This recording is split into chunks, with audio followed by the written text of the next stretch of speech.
History is not a story of kings. It is a story of wealth and ruin. And sometimes the difference is a single devastating bet. In this video, we will show you how a single piece of paper can build an empire and how the promise written on it can be a devastating lie. This is Florence, a city that feels like a dream, the cradle of the Renaissance, where humanity was reborn. For centuries, we have looked to this place as the source of our greatest art, our most profound ideas, our very sense of modern beauty. We see the genius of Michelangelo, the vision of Leonardo, the poetry of Dante. We see a golden age, but every golden age has a secret. It must be paid for. And the story of the Renaissance is not just a story of art and ideas. It is a story of money. And the story of that money is the story of a single family. They were not royalty. They were not warriors. They were bankers. And in their time, their profession was considered a sin, a deal with the devil. To lend money and charge interest, the act of usury, was to risk excommunication from the church and eternal damnation for your soul. It was a dark, dangerous, and despised trade. Yet, from this shadow world of finance, one family would rise higher than any other. They would challenge popes and kings, outmaneuver ancient noble families, and build a financial empire that stretched across all of Europe. They would use their wealth not just to acquire power, but to remake the world in their own image. They would turn their dirty money into transcendent beauty. They would become the patrons of genius, the arbiters of taste, the puppet masters of a continent. This is the story of the Medici, the story of how they perfected the devil's trade and used it to ignite a cultural revolution. It is the story of how, for 100 years, a family of bankers held history in the palm of their hands and became the godfathers of the Renaissance. Our story does not begin in a palace, but in the gritty reality of the wool trade. Before they were bankers, the Medici were merchants, a respectable but unremarkable family in a city teeming with ambition. The man who would change everything was Giovanni di Bicci de' Medici. Giovanni was not a revolutionary. He was a pragmatist. He was quiet, unassuming, and deliberately avoided the spotlight. In a city of flamboyant egos and violent family rivalries, Giovanni's greatest asset was his ability to seem like a man of no consequence. He understood that in Florence, true power was not the power to command, but the power to persuade. And nothing persuades like money. In the late 1300s, Giovanni made a pivotal decision. He moved from Florence to Rome and took over the local branch of his uncle's bank. It was a bold move. Rome was a chaotic city, but it was the heart of the Christian world, the seat of the papacy. And the papacy, for all its spiritual authority, was a massive, cash-hungry enterprise. It collected tithes, fees, and donations from every corner of Europe. Managing that money was the single most lucrative prize in banking, but Giovanni's bank was small fry. The papal accounts were controlled by powerful, established players.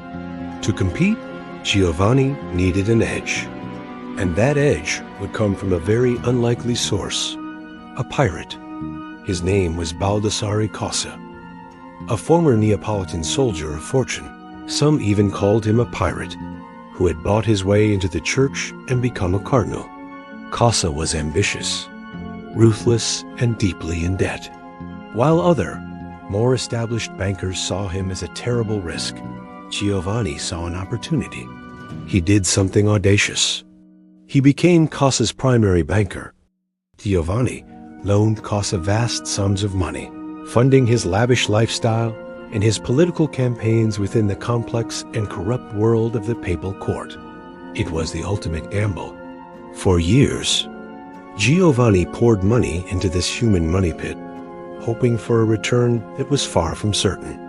In 1410, that gamble paid off in a way Giovanni could have only dreamed of. Baldassare Cossa, the pirate, the soldier, the debtor, was elected Pope. He took the name John, 23, and the first thing he did was remember the banker who had funded his rise. Overnight, the Medici Bank became the official bank of the Vatican. It was the deal of a lifetime. Giovanni now controlled the flow of church money throughout Europe.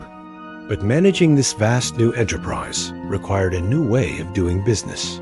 Giovanni wasn't just a moneylender. He was an innovator. He structured his bank like no other. It wasn't a single entity. It was a holding company, a partnership of semi-independent branches. Each branch manager was a junior partner who shared in the profits, incentivizing them to be careful and successful. If one branch failed like the one in London eventually would, it wouldn't bring down the entire system. It was the 15th century equivalent of firewalls in a computer network. They mastered the bill of exchange. A merchant could deposit money in one branch and withdraw it from another across the continent. This wasn't just convenient. It was how the Medici sidestepped the sin of usury. The fee they charged wasn't called interest. It was disguised as a currency exchange rate fluctuation. It was a moral loophole you could build an empire on. Giovanni di Bicci de' Medici had laid the foundation. Through a shrewd eye for talent, a single high-stakes gamble on a pirate pope, and brilliant financial innovation, he had built the most powerful and respected bank in Europe. But he knew the world he had built was fragile. The wealth was new, and the envy of others was old and deep. As he neared the end of his life, his greatest concern was his successor, his son. C. 1429, Giovanni gave his final advice to his son. It was a lesson in Medici philosophy. "Do not draw public attention," the old man whispered. "Avoid the palace and the halls of government. If you would live in safety, act as the law commands, and do nothing to stand out." It was the advice of a man who had survived by remaining in the shadows. But Cosimo was a different kind of man. He was about to step into the light. Cosimo de' Medici inherited his father's shrewdness, but he did not share his humility. He understood that the bank's vast wealth made neutrality impossible. In the viper's nest of Florentine politics, you either ate or you were eaten. And the Medici's chief rivals, the ancient and powerful Albizzi family, were hungry. The Albizzi family represented the old Florence. They were aristocrats who believed they had a birthright to rule.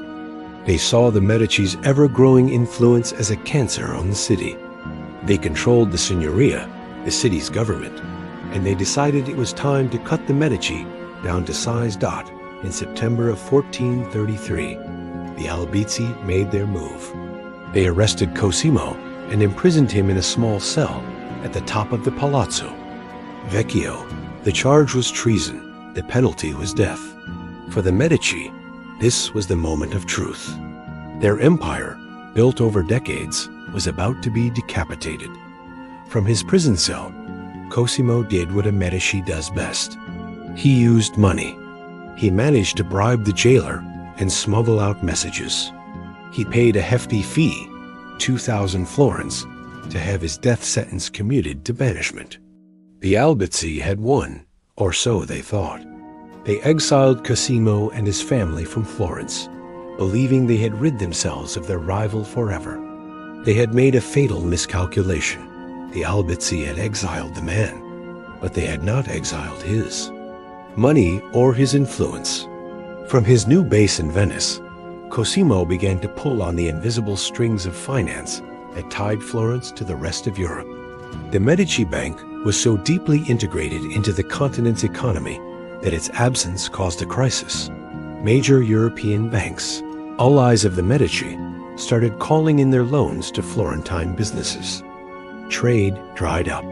The city's lifeblood credit vanished. The people who had celebrated Cosimo's exile now faced ruin. The Albizzi had proven they could run a man out of town, but they couldn't run a city without the Medici's financial network. The Florentine government was forced to capitulate.